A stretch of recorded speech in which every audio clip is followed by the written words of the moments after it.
TV Hyderabad ఆరోపణలు చేస్తున్న BRS నాయకుడు మాజీ మంత్రి ప్రస్తుత ఎమ్మెల్యే హరీష్ రావుకు సీఎం రేవంత్ రెడ్డి ప్రత్యేకంగా అవకాశం ఇస్తున్నట్లు ప్రకటించారు.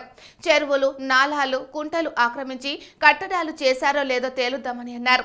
క్రమంలో హరీష్ రావు నేతృత్వంలోని హై లెవెల్ కమిటీని ఏర్పాటు చేయనున్నట్లు చెప్పారు. అయితే ఆయన దీనికి అంగీకరించాల్సి ఉంటుందన్నారు. ఈ కమిటీ ద్వారా హైదరాబాద్ లో జరిగిన ఆక్రమణాలు నిజమో కాదో తేల్చే బాధ్యత ఆయన తీసుకోవచ్చని సీఎం రేవంత్ రెడ్డి చెప్పారు. హైడ్రాను వెనక్కి తీసుకునే ప్రసక్తి లేదన్నారు. అయితే జిల్లాలకు విస్తరించే అవకాశం కూడా లేదన్నారు. హైదరాబాద్ లో జరిగిన ఆక్రమణాల కారణంగా నాలాలు తెరుచుకొని మరణాలు కూడా సంభవిస్తున్నాయని, సామాన్యుల కష్టాలు తీర్చేందుకు ప్రయత్నిస్తున్నామని రేవంత్ రెడ్డి చెప్పారు. ఈ క్రమంలో అవసరమైతే తన ఆస్తులే ఉన్నా కూల్చేసేందుకు రెడీ అని రేవంత్ అన్నారు. హైడ్రా విషయంలో తన మన అనే తేడా లేదన్నారు. తమ సొంత పార్టీ కాంగ్రెస్ సీనియర్ నాయకుడు, సెంట్రల్ వర్కింగ్ కమిటీ నాయకుడు పల్లెం రాజుకు చెందిన భవనాలనే కూల్చివేసిన విషయాన్ని రేవంత్ రెడ్డి గుర్తు చేశారు. హైడ్రా సంస్థను హైదరాబాద్ కోసం తీసుకువచ్చాం. దీనికి తన మన అనే మాట ఉండదు. అందరూ సమానమే.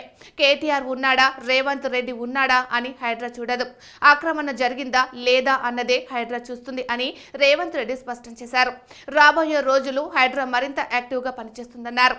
నగరాన్ని అభివృద్ధి చేయడం అంటే ఆక్రమణాలను తొలగించాలన్న సంకల్పం కూడా దానిలోనే ఉందన్నారు. అంతేకాని ఎవరిని ఇబ్బంది పెట్టాలన్న ఉద్దేశం తమకు లేదన్నారు. ఆక్రమణాలు చేసినప్పుడు ఆలోచించుకొని ఉండాలన్నారు.